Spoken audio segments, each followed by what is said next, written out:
Nananawagan ng tulong ang isang 19 anyos na lalaki na unti-unti nang hindi nakakakita dahil sa katarata, ang dahilan komplikasyon sa diabetes. Para bigyan ng mukhang balita, Mobile Journal, Yeda Pascual.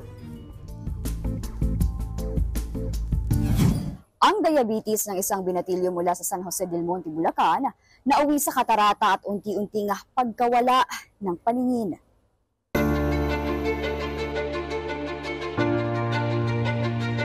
Grade 6 pa lang si Romel Huyatid na madiagnose na may type 1 diabetes.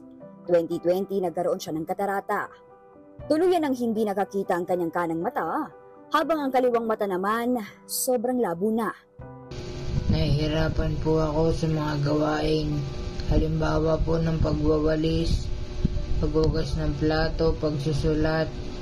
Halos sa lahat po ng bagay, ma'am, ay nahihirapan po ako sapagkat sobrang labo na po talaga ng mata ko.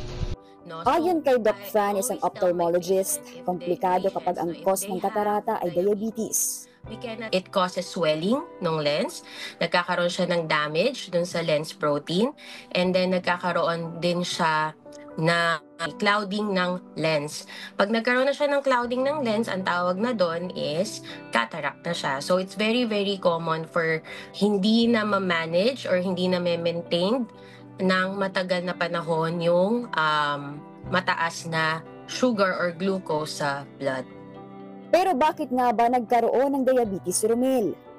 Ang lagi ko pong kinakain kaya nagkaroon po ako ng diabetes type 1 ay palagi pong palamig. Yun po ang lagi kong iniinom. Lagi ko pong madalas kinakainan ay matatamis po. Ngayon 19 years old na si Romel. Malaki ang kanyang pangangatawan noon, pero ngayon malaki ang binagsak ng kanyang timbang. Wala raw siyang kakayanan na bumili ng kanyang maintenance dahil tanging ang kanyang inang manghihilot ang kasama niya sa buhay. Pangarap pa sana ni Romel na makapagtapos ng pag-aaral at makapagtrabaho para makatulong.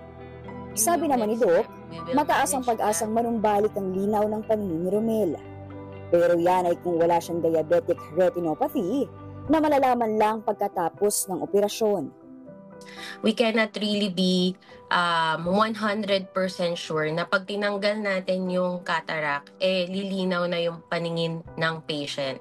Yung cataract operation, no, ang tinatanggal lang natin dyan, ang sinosolve lang yan is yung cataract itself. If may ibang problem, yung mata, gaya ng complications ng diabetic retinopathy. Tulungan niyo po ako na makapagpa-opera ng mata. Kahit sa panggastos lang po sa pagpunta sa ospital po. Malaking tulong na po yun. Kahit maliit lang po. Ako po ay nanghingi ng tulong at nananawagan po sa mga tao na may kakayahan tumulong. Mobile Journal, Yeda Pascual po. Hatid ang muka ng balita.